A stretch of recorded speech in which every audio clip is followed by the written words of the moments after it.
Mini ಸಮರದಲ್ಲಿ Congress pass ಆಗಿದೆ, BJP fail ಆಗಿದೆ. ಫಲಿತಾಂಶದ ಮೂಲಕ ಮತದಾರರು ಒಂದು ಸಂದೇಶವನ್ನ ಕೊಟ್ರ. ಹಾಗಾದ್ರೆ ಮಿನಿ ಸಮರದಲ್ಲಿ ಕಾಂಗ್ರೆಸ್ ಪಾಸ್ ಆಗಿದೆ, ಬಿಜೆಪಿ ಫೇಲ್ ಆಗಿದೆ. ಫಲಿತಾಂಶದ ಮೂಲಕ ಮತದಾರರು ಕೊಟ್ಟರು ಸಂದೇಶ. ನಿಮ್ಮ ಫ್ರೀಡಂ ಟಿವಿಯಲ್ಲಿ ಇನ್ಸೈಡ್ ಸ್ಟೋರಿ. 2 ಕ್ಷೇತ್ರಗಳ ರಿಸಲ್ಟ್ ಬಳಿಕ ಸೋಲು ಗೆಲುವಿನ ಲೆಕ್ಕಾಚಾರ. ಮಿನಿ ಸಮರದಲ್ಲಿ ಕಾಂಗ್ರೆಸ್ ಪಾಸ್. ಫಲಿತಾಂಶದ ಮೂಲಕ ಮತದಾರರು ಕೊಟ್ಟರು ಸಂದೇಶ. ನಿಮ್ಮ ಫ್ರೀಡಂ ಟಿವಿಯಲ್ಲಿ ಇನ್ಸೈಡ್ ಸ್ಟೋರಿ. 2 ಕ್ಷೇತ್ರಗಳ ರಿಸಲ್ಟ್ ಬಳಿಕ ಸೋಲು ಗೆಲುವಿನ ಲೆಕ್ಕಾಚಾರ.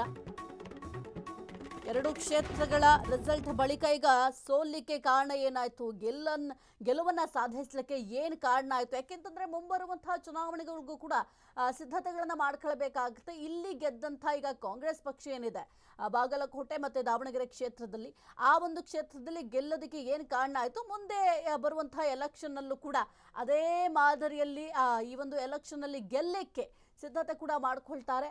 ಸದ್ಯಕ್ಕೆ ಈ ಒಂದು ಸೋಲು ಗೆಲುವಿನ ವಿಮರ್ಶೆಯನ್ನ ಮಾಡ್ಕೊಳ್ತಾರೆ.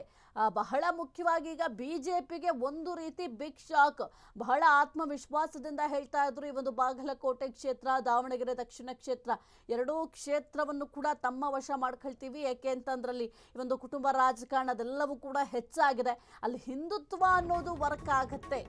ಸರ್ಕಾರದ ವಿರುದ್ಧ ಪ್ಲಾನ್ ಮಾಡಿ ಬಿಜೆಪಿ ಫೇಲ್ಯೂರ್. ಬಿಜೆಪಿ ಬಣ ಬಡಿದಾಟದಲ್ಲಿ ಮತ್ತೊಮ್ಮೆ ಸೋಲು.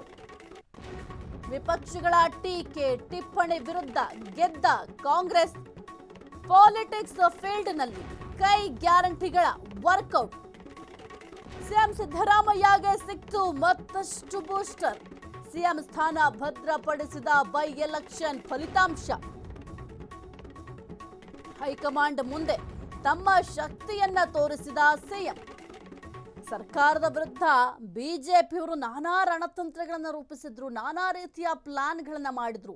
ಆದ್ರೆ ಈಗ ಬಿಜೆಪಿಯ ಎಲ್ಲಾ ರಣತಂತ್ರಗಳು, ರಣವ್ಯೂಹಗಳು ಈಗ ಫೇಲ್ಯೂರ್ ಆಗಿದೆ. ಬಿಜೆಪಿ ಬಣ ಬಡಿದಾಟದಲ್ಲಿ ಈಗ ಮತ್ತೊಮ್ಮೆ ಸೋಲು ಎದುರಾಗಿದೆ. ವಿಪಕ್ಷಗಳ ಟೀಕೆ ಟಿಪ್ಪಣಿಯ ವಿರುದ್ಧ ಈಗ ಕಾಂಗ್ರೆಸ್ ಗೆದ್ದು ಬೀಗಿದೆ. ಸಾಕಷ್ಟು ಟೀಕೆಗಳನ್ನ ಮಾಡಿದ್ರು. ಮುಸ್ಲಿಮರನ್ನ ಮರೆತಿದ್ದಾರೆ. ಈ ಒಂದು ದಾವಣಗೆರೆ ಕ್ಷೇತ್ರಕ್ಕೆ ಸಂಬಂಧಪಟ್ಟಂತೆ ಮುಸ್ಲಿಮರಿಗೆ ಯಾವುದೇ ರೀತಿಯ ಅವಕಾಶವನ್ನು ಕೊಡ್ತಾ ಇಲ್ಲ, ಕೇವಲ ವೋಟ್ ಬ್ಯಾಂಕ್ಗಳಾಗಿ ಬಳಕೆ ಮಾಡ್ಕೊಳ್ತಾ ಇದ್ದಾರೆ. ಜೊತೆಗೆ ಬಹಳ ಪ್ರಮುಖವಾಗಿ ಯಾರು ಈ ಒಂದು ಅಂದರೆ ಬಾಗಲಕೋಟೆ ಆಗಿರಬಹುದು ಮತ್ತೆ ದಾವಣಗೆರೆ ದಕ್ಷಿಣ ಕ್ಷೇತ್ರದಲ್ಲಿ ಕುಟುಂಬ ರಾಜಕಾರಣ ನಡೀತಾ ಇದೆ, ಇದರಿಂದ ಜನರು ಬೇಸತ್ತು ಹೋಗಿದ್ದಾರೆ ಅಂತ ಸಾಕಷ್ಟು ಟೀಕೆಗಳನ್ನ ಮಾಡಿದ್ರು. ಕಾಂಗ್ರೆಸ್ಗೆ ಅಲ್ಪಸಂಖ್ಯಾತರು ಅನಿವಾರ್ಯವೆಂಬ ಸಂದೇಶ. ನಾವು ಅನಿವಾರ್ಯ ಅನ್ನೋದು ಮುಸ್ಲಿಮರಿಂದ ಸಾಬೀತು.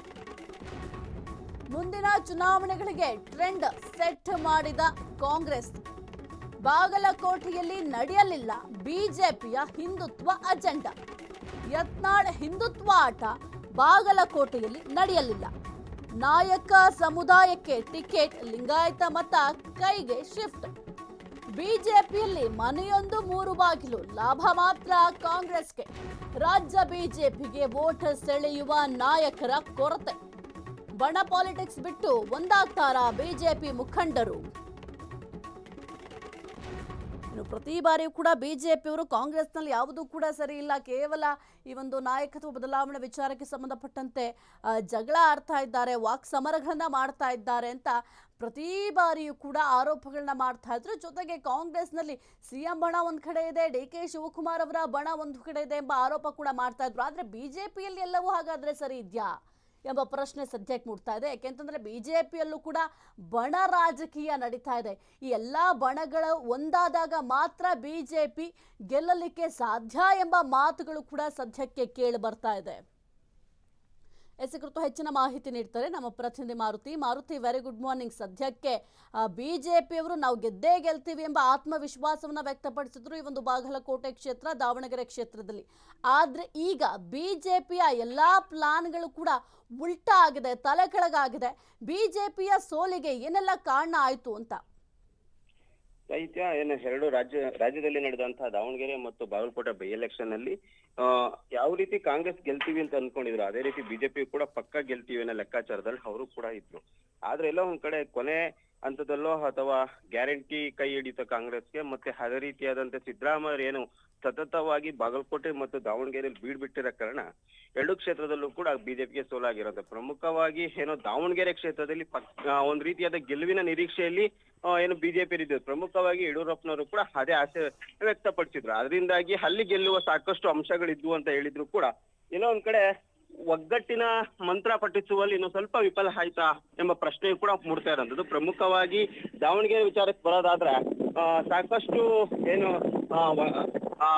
ಟಿಕೆಟ್ ಘೋಷಣೆಗೆ ಮುನ್ನ ಸಾಕಷ್ಟು ಭಿನ್ನಾಭಿಪ್ರಾಯಗಳಿತ್ತು. ಆದ್ರೆ ಟಿಕೆಟ್ ಘೋಷಣೆ ನಂತರ ಎಲ್ಲ ಒಟ್ಟಾಗಿ ಹೋಗುವ ಪ್ರಯತ್ನ ಮಾಡಿದ್ರು ಕೂಡ ಅದು ಎಲ್ಲೋ ತಕ್ಕ ಮಟ್ಟಿಗೆ ಬಿಜೆಪಿಗೆ ಯಶಸ್ಸು ತಂದುಕೊಡಲಿಲ್ಲ ಎಂಬ ಮಟ್ಟದ ಹೇಳ್ತಾ ಇರೋದು. ಇನ್ನೊಂದ್ ಕಡೆ ಬಾಗಲಕೋಟೆ ವಿಚಾರದಲ್ಲೂ ಕೂಡ ಮತದಾರರನ್ನ ಸೆಳೆಯುವಲ್ಲಿ ಬಿಜೆಪಿ ಕೂಡ ವಿಫಲ ಆಗಿದೆ ಅಂತ ಹೇಳ್ಬೋದು. ಪ್ರಮುಖವಾಗಿ ಪಕ್ಷದಿಂದ ಉಚ್ಚಾಟಿತಗೊಂಡಿರುವಂತಹ ಯತ್ನಾಳ್ ಅವರ ಅವಶ್ಯಕತೆ ಕೂಡ ಆ ಸಂದರ್ಭದಲ್ಲಿ ಬಂದಿದ್ರು ಕೂಡ ಸುಮಾರು 22,000 ಮತಗಳಿಂದ ಕಾಂಗ್ರೆಸ್ ಗೆದ್ದಿರೋದು ನೋಡಿದ್ರೆ ಎರಡೂ ಕಡೆಯೂ ಸಹ ಪಕ್ಷ ಸಂಘಟನೆ ವಿಚಾರದಲ್ಲಾಗಿರ್ಬೋದು ಮತ್ತು ಪ್ರಮುಖವಾಗಿ ರಾಜ್ಯಾಧ್ಯಕ್ಷರು ತಮ್ಮ ಏನು ಪಕ್ಷ ಸಂಘಟನೆ ವಿಚಾರದಲ್ಲಾಗಿರ್ಬೋದು ತಮ್ಮ ನಾಯಕತ್ವ ಪ್ರದರ್ಶಿಸುವಲ್ಲಿ ಎರಡೂ ಕಡೆ ಕೂಡ ವಿಫಲ ಆಗಿರೋದ್ರಿಂದ ಬಿಜೆಪಿಗೆ okay Maruti, please be on hold Maruti, ಒಂದು ಅಪ್ಡೇಟ್ ಇದೆ.